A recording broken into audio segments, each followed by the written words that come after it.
인생 역전이라는 말이 있습니다. 말 그대로 인생이 한순간에 뒤바뀌는 현상을 뜻하죠.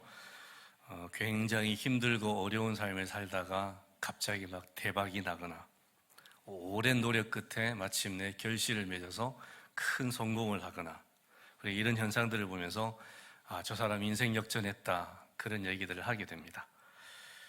그래서 많은 사람들이 인생 역전을 이룬 그 사례들에 열광을 하고 자기들도 그런 기적의 주인공이 되기를 꿈꾸며 삽니다. 근래 들어서 우리가 한번 보면, 여러분 혹시 그 가수들 중에 송가인, 임영웅이라는 가수 아시죠? 그죠? 요즘 거의 인생 역전의 아이콘이잖아요. 오랫동안 무명생활 고생하다가 고구마 팔고 이러다가 어느 날 경연 프로에 나가서 갑자기 우승해서 진짜 완전히 인생 역전되잖아요. 얼마나 많은 것을 누리고 있습니까? 그래서 많은 분들이 이 두 가수를 좋아합니다. 팬이 됩니다. 여러 가지 심리가 있겠지만 그들이 이룬 인생 역전 스토리가 감동적이기도 하고 또 대리만족도 느끼는 것 같아요. 내가 이루지 못한 인생 역전에 대해서 저들을 보면서 대리만족을 느끼기도 하고, 그래서 두 사람의 팬들이 엄청 많다 그럽니다. 성경 속 인물들 중에도 인생 역전의 주인공들이 있습니다. 예를 몇 가지 들어보면 요셉이 있죠. 요셉은 원래 가나안 땅을 이리저리 전전하던 뜨내기 부족장 야곱의 아들이잖아요. 그런데 한때 노예로 죄수로 이렇게 전락했다가 마침내 어디에 오릅니까? 이집트 총리 자리까지 오릅니다. 그때 이집트는 요즘 미국이라고 보면 됩니다. 굉장히 강대국이었고 왕 바로 밑에, 황제 바로 밑에 위치한 총리 자리, 그러니까 만인지상 1인지하, 굉장히 높은 자리까지 오르게 되죠. 다윗도 있습니다. 평범한 가정의 막내 아들로 태어나서 양이나 치던 그런 보잘것없는 목동, 집에서도 별로 이렇게 존재감이 없는 아이였어요. 그래서 사무엘 선지자가 하나님의 명을 듣고 기름 부으러 왔을 때 자기 아버지 이새가 7 아들을 다 지나가게 하고 나서 사무엘이 묻잖아요. 이것 말고 아들이 없냐? 그랬더니 하나 있긴 하다고. 이렇게 생각할 정도로 거의 아무런 존재감도 없던 그런 아이였는데 이스라엘의 가장 위대한 왕이 되지 않습니까? 에스더도 있습니다. 페르시아 제국에 끌려간 유대 출신 전쟁 고아였는데 왕에게 간택되어서 페르시아의 왕비가 됩니다.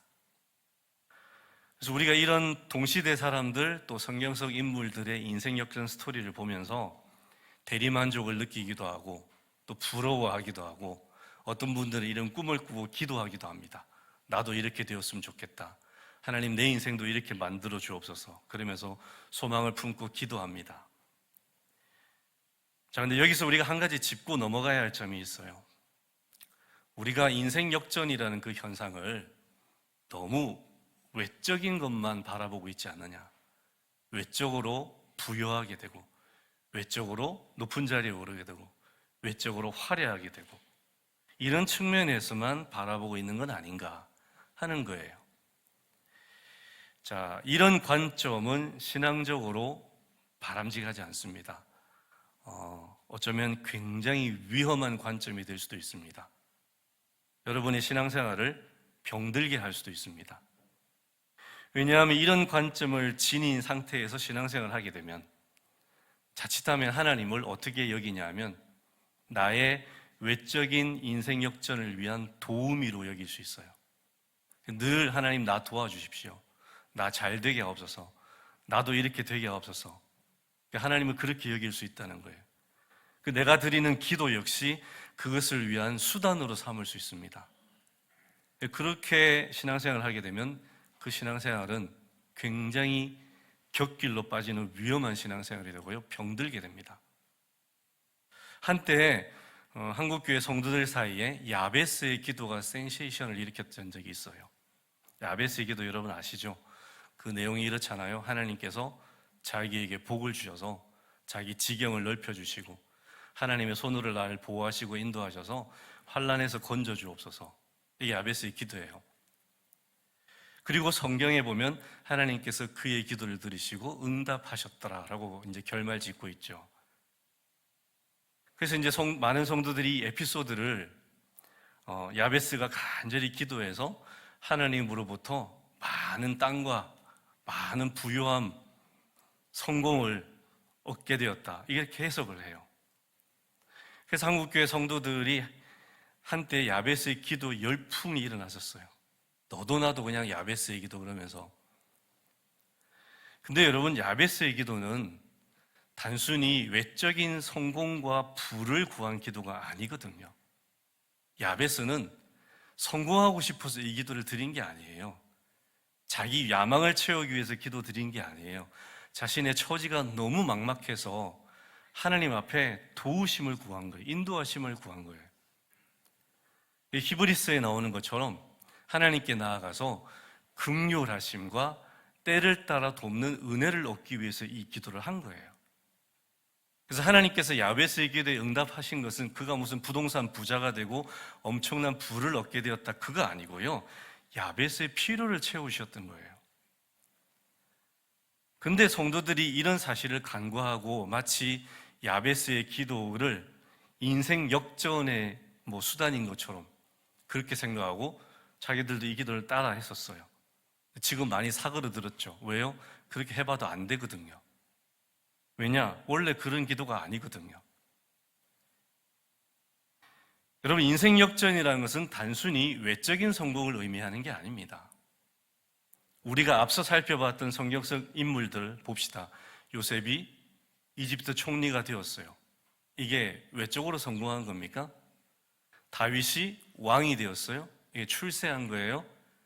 에스더가 왕비가 되었어요. 입신양명한 겁니까? 그런 거 아니에요. 그 겉보기는 그럴 뿐이죠. 근데 그 안을 들여다보면 거기에 하나님의 섭리의 과정이 있어요. 요셉이 총리가 된 것은 하나님께서 요셉을 통해서 구원사를 이루어 가신 거예요. 그때 이집트와 그 주변 나라들이 정말 극심한 흉년이 들었을 때 요셉의 아버지 야곱과 그의 형제들도 죽기 일보 직전까지 가잖아요. 그래서 요셉이 그들을 이집트로 불러들여서 양식을 주고 살게 하고 아예 그들을 다 이주시켜서 그 이후에 400년 동안 이스라엘의 민족적 기반을 이루게 하는 그 하나님의 섭리의 통로로 요셉이 쓰임받은 거예요. 요셉이 이집트 총리가 된 것은 이 하나님의 섭리가 있었던 거죠. 다윗도 마찬가지입니다. 그냥 목동 출신 양치기가 왕이 되었다, 그런 이야기가 아니고요. 하나님의 나라, 하나님의 백성을 정말 말씀대로 잘 다스릴 왕이 필요했었던 거예요. 사울이 그걸 못하니까 하나님이 사울을 폐위시키시고 다윗을 대신 세워서서 하나님의 뜻을 그를 통해서 이루어 가잖아요. 에스더도 마찬가지잖아요. 페르시아 제국 왕비가 왜 됐습니까? 왕비가 되어서 나중에 어떻게 되죠? 자기 민족이 멸절 위기에 처할 때 에스더가 결단하세요. 죽으면 죽으리라. 왕비 되어서 내가 이 왕비의 화려한 삶을 나 혼자 잘 살겠다, 이게 아니고 내 민족을 위해서 내가 죽으면 죽으리라고 왕 앞에 나가잖아요. 이 결단의 순간을 위해서 하나님께서 페르시아 왕비로 세우신 거예요, 에스더를. 그러니까 인생 역전이 단순히 세상적인 신분이 높아지거나 외적인 성공을 하거나 물질적인 부를 얻는 것이 아니라는 거예요. 그래서 이걸 잃어버리고 우리는 항상 이 외적인 모습만 보고 하나님 저도 이렇게 되게 없어서, 그래서 많이 착각하는 게 있잖아요. 우리도 요셉처럼 꿈을 꾸자, 비전을 품자, 그리고 기도하면 하나님께서 그 비전들이 이루어 주실 것이다. 그런 얘기가 성경에 어디 있습니까? 말도 안 되는 얘기예요. 그런 엉터리 헛소망 품고 그 기도합니다. 그렇게 될 거라고. 그래서 만약에 이루어지면 하나님 말씀대로 하셨다, 그거 아니에요. 그러면 그렇게 안 되는 사람들은 믿음이 없는 거예요? 그 기도가 잘못 드려진 기도입니까? 애시당초 잘못 해석하는 거예요. 그래서 우리가 성경을 읽을 때 이런 사건들을 보면서 이게 단순히 외적인 성공이다, 나도 이렇게 기도하면 이렇게 되겠다, 그렇게 해석하시면 안 돼요. 굉장히 위험합니다. 한 가지 우리가 생각해 봐야 될 것이 뭐냐 하면, 저와 여러분이 살아가고 있는 이 세상에는 진정한 의미의 인생 역전이 있을 수가 없어요. 여기에 누가 인생 역전 이루었다? 아니요, 그건 인생 역전이 아닙니다. 왜 그런지 한번 따져봅시다. 아담이 하와가 죄를 범했을 때 하나님이 이렇게 말씀하셨어요. 창세기 3장 17절입니다. 아담에게 이르시되 네가 네 아내의 말을 듣고 내가 네게 먹지 말라 한 나무의 열매를 먹었은즉 땅은 너로 말미암아 무엇을 받고요? 저주를 받고 너는 평생에 수고하여야 그 소산을 먹으리라. 땅이 뭘 받았다고요? 지금 그럼 이 세상이 뭐 받은 상태예요? 저주받은 상태예요.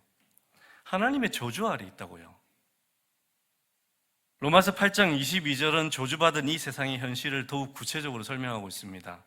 한번 읽어볼까요? 시작. 우리는 지금까지 모든 피조물들이 함께 신음하며 고통당하는 것을, 모든 피조물들이 뭐하고 있다고요? 신음하고 고통당하고 있다고. 왜요? 땅 자체가 저주받았으니까. 그 위에 있는 모든 피조물들이 신음하고 고통하고 있어요. 지금 이것이 현실이에요. 이 땅의 현실이에요.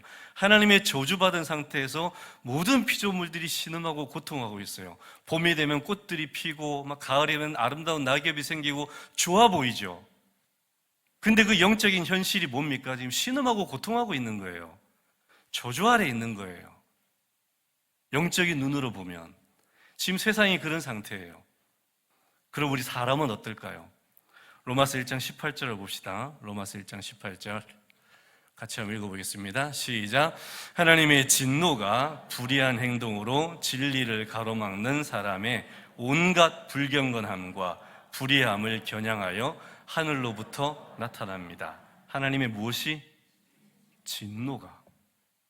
지금 세상 사람들의 그 불신과 불경건을 겨냥해서 하나님의 진노가 그들의 머리를 겨냥하고 있다. 지금 세상 사람들의 상태예요. 하나님의 진노 아래 있어요. 여러분 보세요.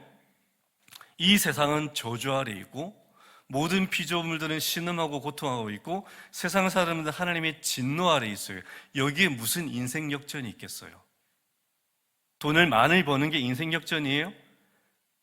출세하는 게 인생 역전이에요? 승진하는 게 인생 역전이에요? 사업이 잘 되는 게 인생 역전이에요? 그래봤자 지금 저주 아래 진노 아래 있어요. 여전히. 무슨 진정한 의미의 인생 역전이 있겠어요? 그걸 부러워할 필요도 없고 그것을 박수칠 필요도 없는 거예요. 우리는 이 현실을 봐야 돼요. 성경의 눈으로 지금 세상과 사람들이 어떤 처지에 있는지를 봐야 돼요.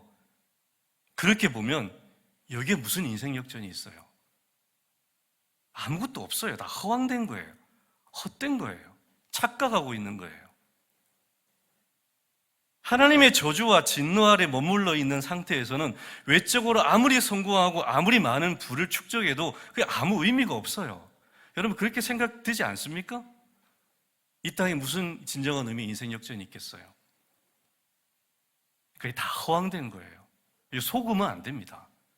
그럼 사람들이 막 박수 치니까 막 우리도 막 와, 부럽다. 속으시면 안 돼요. 그래서 우리가 지금 이 상황을 전제하에서 그러면 내 인생의 진짜 인생 역전은 뭘까? 생각해 봐야 되는 거죠. 그럼 이 하나님의 저주와 진노 아래 있는 이 상태에서 나의 인생의 진짜 인생 역전은 뭘까? 그게 오늘 본문의 답이 나와 있는 거예요. 그 3절을 봅시다. 3절을 같이 한번 읽어보겠습니다. 시작. 찬송하리로다 하나님 곧 우리 주 예수 그리스도의 아버지께서 그리스도 안에서 하늘에 속한 뭘 주셨다고요? 신령한 복을 주셨다고요? 아닌데요. 하늘에 속한 뭘 주셨다고요? 모든 신령한 복을 주셨다고. 누구에게요? 누구에게요? 나에게요. 나에게 주셨어요. 누구에게요? 나에게. 한번 따라해 주시겠습니까? 하나님께서 나에게 하늘에 속한 모든 신령한 복을 이미 주셨다. 아멘. 이게 우리예요. 이게 인생 역전이에요. 이 신령한 복을 하나님께서 나에게 다 주셨다. 이게 본질적인 진짜 인생 역전이에요. 여기서 벗어나지 않으면요, 이 하나님의 진노와 저주에서 벗어나지 않는 사람들에게 인생 역전은 없어요. 착각하는 거지. 우리에게 진짜 시급하고 우리가 받아야 될 정말로 중요한 본질적인 인생 역전은 하나님의 진노와 저주에서 벗어나는 거예요. 저와 여러분이 이 진노와 저주에서 벗어난 줄 믿습니다.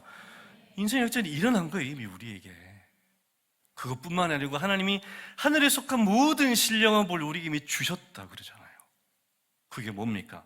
하나님의 선택과 예정을 통해서 구원과 죄사함을 받고 하나님의 자녀와 상속자가 되고 성령의 인치심을 통해서 앞으로 내가 천국에 가면 그 영광스러운 기업과 유산을 다 내 것으로 주시겠다는 놀라운 약속도 받고, 이게 진짜 인생 역전이라는 거예요. 사도 바울은 지금 감옥에서 이걸 묵상하고 있는 거예요. 이 사실 때문에 막 감격이 넘쳐서 찬송하리로다 그러잖아요. 찬송하리로다. 나만 찬송할 수 없다. 여러분도 찬송하십시오. 우리 함께 찬송합시다. 그러고 있는 거죠. 어디서? 감옥에서. 사도 바울의 이 찬양은 형식적인 고백이 아니에요. 그냥 듣기 좋아라고 꾸며낸 말이 아니에요. 이 양반은요, 진짜 마음속에 이 찬양이 넘쳐나요. 왜? 자기가 누구인지 진짜 알아요. 하나님의 자녀로 된 그 특권이 얼마나 놀라운지를 늘 체험해요. 그 하나님과 동행함으로써 하나님이 어떤 분이신지 알아요. 얼마나 그 위대하고 놀라우신 분이 자기의 아버지가 되어주셔서 늘 사랑을 베푸시고 인도하시고 도와주시는 것을 날마다 체험해요. 그 기쁨이 넘쳐나요. 그 하나님의 자녀가 된 이 인생 역전이라는 게 자기 인생이 얼마나 큰 복인지를 날마다 체험하다 보니까 이 찬양이 그냥 나오는 거예요. 여러분, 사실 바울은 세상적인 관점에서 보자면 예수 믿은 후보다 예수 믿기 전이 훨씬 나았어요. 여러분, 이 사람 로마 시민권을 가지고 태어났어요. 로마 제국에서 로마 시민권을 가지고 태어났다는 건 엄청난 특권이에요. 법적인 보호받고 경제적으로 많은 혜택 누리고 사회적인 존경을 받고 정치적인 기회가 보장되고, 로마 시민권을 가진 자들이 로마 제국의 최상위층 계층이었어요. 사도 바울이 그런 지위를 타고 태어났어요. 아예 태어날 때부터 타고 태어났어요. 그걸 로마 시민권 없는 사람들은 어떻게 했냐면 엄청난 돈을 주고 시민권을 사야 했어요. 지금 우리가 미국 시민권 사듯이. 근데 태생부터 로마 시민이었던 사도 바울, 그러니까 이 사람이 어떤 사람이냐? 입신양명의 길이 활짝 열려있는 전도 유명한 청년이었어요. 예수 믿기 전에. 근데 예수 믿고 난 뒤부터 어떻게 됩니까? 세속적인 관점에서 완전 인생 나락으로 떨어지잖아요. 로마 시민인데 기독교인이라는 이유만으로 감옥을 제 집 드나들듯이 하고 빨간 줄 계속 끄이고 로마 정부의 블랙리스트에 올라가고 출세길 완전히 막혀버리고 경제적인 혜택은 무슨 밥 굶기를 밥 먹듯이 하고 매도 수없이 맞고, 여러분 사도 바울이 맞은 매 중에 40에 하나 감한 매라는 게 있잖아요. 40대를 때려야 되는데 한 대 빼고 39대 때렸다는 거예요. 왜 40대 안 때릴까요? 40대 때리면 죽어요. 죽기 직전까지 때리는 그 매를 3번 맞았다 그러잖아요. 그 매만 맞았을까요?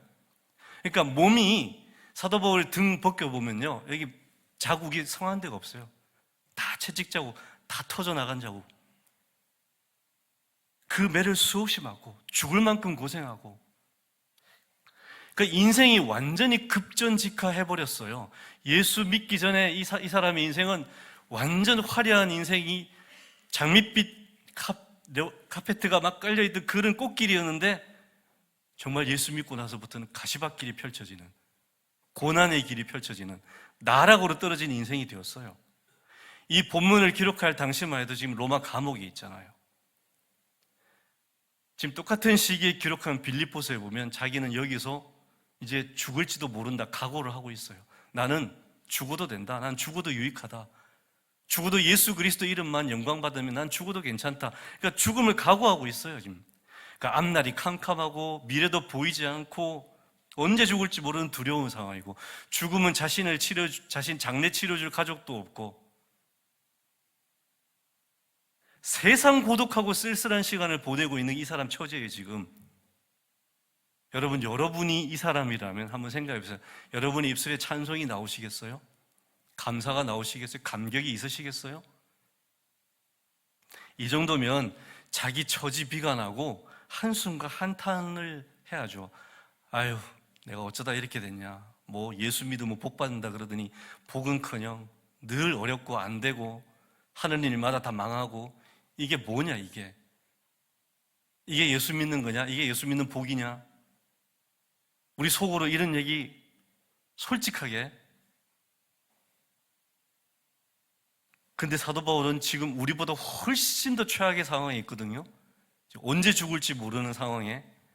우리는 여러분 다시 태어나도 이 사람만큼 고생 못할 거예요. 이 사람은 진짜 인간이 당할 수 있는 모든 고생을 다, 예수님보다 오히려 더 큰 고난 당했을지 몰라요. 예수님은 인생이라도 짧으셨지 3년 딱 고생하셨지. 이 사람은 지금 수십 년째 이러고 있잖아요. 그런데 비관하지 않아요. 한탄하지 않아요. 한숨 쉬지 않아요. 뭐합니까? 자랑하고 있어요. 찬송하고 있어요. 감격하고 있어요. 왜요? 자기를 둘러싼 현실을 바라보지 않아요. 뭘 바라보냐? 자기의 영적인 신분을 바라봐요. 신령한 인생 역전이 이루어진 자기 신분을 바라봐요. 그걸 바라보고 감동해서 찬송하고 있는 거예요. 현세에서 잠시 동안 유효한 그 로마 시민권보다는 내세에서 영원히 유효할 하늘 시민권을 가진 것을 자랑하고 기뻐하고 있어요. 놀랍지 않습니까? 여러분, 더 놀라운 사실이 있어요. 사도 바울에게 주신 모든 신령한 복이 누구에게 주어졌다고요? 누구에게 주어졌다고요? 나에게. 그런데 이 표정이세요. 이 사람이 받은 모든 신령한 복이 지금 나에게 주어졌어요. 나에게 주어졌다고요. 그러면 똑같은 복 받았는데 왜 이분은 찬양하고 감격하고 이렇게 자랑하고 있는데 나는 왜 이러고 있을까요? 왜 이러고 있을까요? 우리도 찬양해야 되지 않아요? 우리도 감격해야 되지 않아요? 우리도 막 방방 뛰어야 되지 않아요? 이 사람처럼 막 노래 불러야 되지 않아요? 근데 왜 이러고 있을까요, 우리는? 사도 바울처럼 우리도 하나님 없이 살던 그 저주받은 인생에서 하나님이 함께 하시는 임마누엘 인생이 되었어요. 사도 바울이 받은 하늘 시민권 오늘 우리도 받았어요. 사도 바울에게 약속된 그 영광스러운 천국 기업과 상급이 오늘 우리에게도 보장되어 있어요. 우리에게도 이미 신령한 인생 역전이 일어났어요. 그런데 왜 우리에게는 이 사람이 누리는 이 깨달음, 감격, 감사, 찬양이 없냐는 거예요. 이게 문제입니다. 이게 안타까움이에요. 여러분, 오늘 저와 여러분의 심령에도 사도 바울이 누리고 있는 행복, 영적인 포만감, 기쁨, 그 평안, 담대함, 감사, 찬양이 넘쳐나게 되시기를 간절히 바랍니다. 이거 누리는 게 그리스도인이잖아요. 초막이나 궁궐이나 그 어디나 뭐라고요? 하늘나라. 초막에 가면 그냥 초막, 아이고 집구석 봐라 이러면서 한탄하고, 언제 나는 저 100평짜리 아파트 살아보나. 그러지 마시라는 거예요. 거기가 하늘나라 되시기 바랍니다. 지하 단칸방에서도 거기가 하늘나라 되시기 바랍니다. 그게 그리스도인의 삶이에요. 거기서 찬양할 수 있어요. 이 양반은 지금 감옥에 있잖아요. 단칸방이 어디 있어요? 바울이 집이 어디 있어요? 감옥에서 찬양하고 있다고요. 예수님은 집도 없으셨잖아요. 찬양하시잖아요. 그분들이 누렸던 그 감사와 찬양, 감격 우리에게도 있어야 정상이라는 거예요.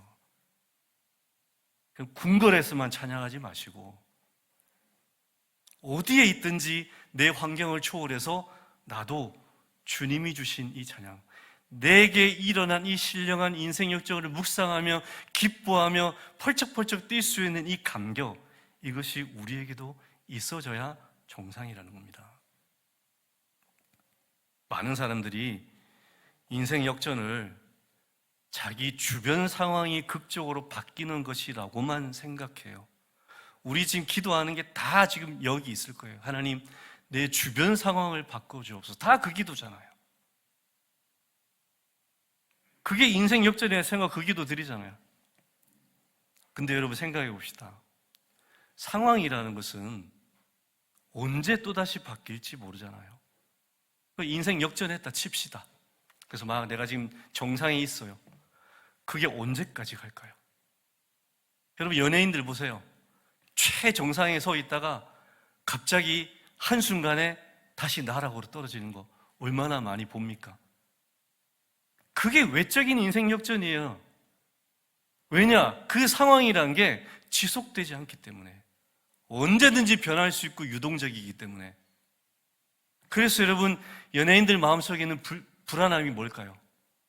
이 행복이, 이 인기가 언제까지 갈까? 늘 불안하잖아요. 그렇게 인생 역전의 정점에 있으면서도 늘 불안하잖아요. 왜요? 그게 불완전하니까. 자기들도 알아요. 그게 꿈 같고 한낱 입김 같은 안개같이 언제 사라져 버릴지 모른다는 거. 우리의 모든 것이 다 마찬가지예요. 돈이 있으면 이게 계속 내 손 안에 있을까요? 내가 직장에서 제일 높은 자리에 있으면 뭐 은퇴 안 하고 계속 거기 있을까요? 언제 상황이 바뀔지 모르잖아요. 그래서 그런 말도 있잖아요. 인생지사 뭐라고요? 세옹지마라고. 이게 외적인 상황이에요. 그런데 이 외적인 상황이 내 인생에 진짜 역전인 줄 알고 그것만 붙들고 있는 거, 이거는 착각이에요. 허황된 생각이에요. 그리고 아까도 말씀드렸다시피 지금 이 세상은 저주받은 상태이고 이 모든 인생은 하나님의 진노 아래 있어요. 여기는 인생 역전이 없다고요.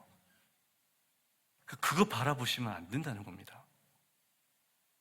진정한 인생 역전은 나의 상황과 상관없이 내 신분과 존재가 완전히 바뀌는 것. 그래서 환경이 좋든 나쁘든 기쁘든 슬프든 힘들든 형통하든 어떤 환경, 어떤 처지에 놓였어도 하나님께서 나를 사랑하시고 나를 존귀한 자로 삼아주시고 나를 지금도 인도하시고 나를 빚어가시고 나를 위해서 선한 역사를 이루어가시고 나를 천국까지 이끌어가시고 그곳에서 나를 위해 예배하신 모든 놀라운 것들을 주실 그 소망을 품고 늘 그 자리에서도 찬송할 수 있는 것, 감사할 수 있는 것, 이게 진정한 인생 역전인 줄 믿습니다. 그러니까 우리가 지금 어떻게 고백해야 되면 나는 이미 인생 역전했다라고 고백해야 됩니다. 한번 같이 고백합시다. 여러분 가슴에 손을 올리고 나는 이미 인생 역전 했다. 옆에 있는 분들하고 고백, 당신은 인생 역전 하셨습니다.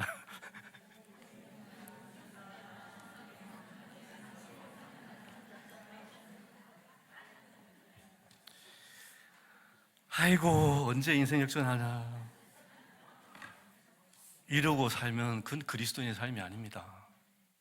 우리도 사도 바울처럼 나는 이미 인생 역전했어. 나 놀라운 존재야. 세상이 나를 지금 못 알아봐서 그렇지, 몰라서 그렇지, 나 미운 오리 새끼 아니야. 나 백조야. 얼마나 멋진 존재인데 이거를 잊으면 안 됩니다. 늘 묵상하셔야 됩니다. 아침에 일어나셔서 기분이 꿀꿀하시고 하루 살기 힘들어지시고 와 오늘 어떻게 지내지 그런 생각이 드시면 거울 앞에 서십시오. 그리고 고백하세요. 나는 이미 인생 역전했다. 그러고 사시는 게 그리스도인의 삶입니다. 그럼으로써 어떤 상황에서도 하나님이 주시는 그 진정한 만족, 행복을 맛보고 감사, 찬양이 넘치는 인생을 살아가는 것, 이게 그리스도인의 인생인 줄 믿습니다. 여러분 우리도 영원하고 진정한 인생 역전의 주인공입니다. 이미 우리는 인생 역전 했어요.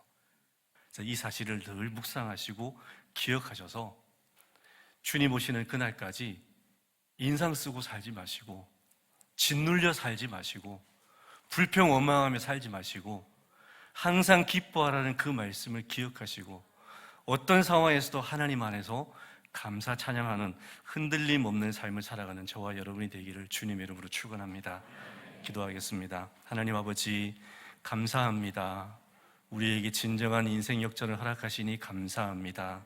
이 감사가 정말로 우리 속에서 우러나오는 진짜 감사가 되게 하여 주시옵소서. 우리가 하나님이 주시는 우리의 신분, 우리의 특권, 우리의 영적인 모든 신령한 복을 더 깊이 누리게 하시고 체험케 하셔서 우리도 어떤 형편과 처지에서도 사도 바울처럼 감사 찬양할 수 있는 믿음의 사람들이 되게 하여 주시옵소서. 예수 그리스도 이름으로 기도드립니다. 아멘.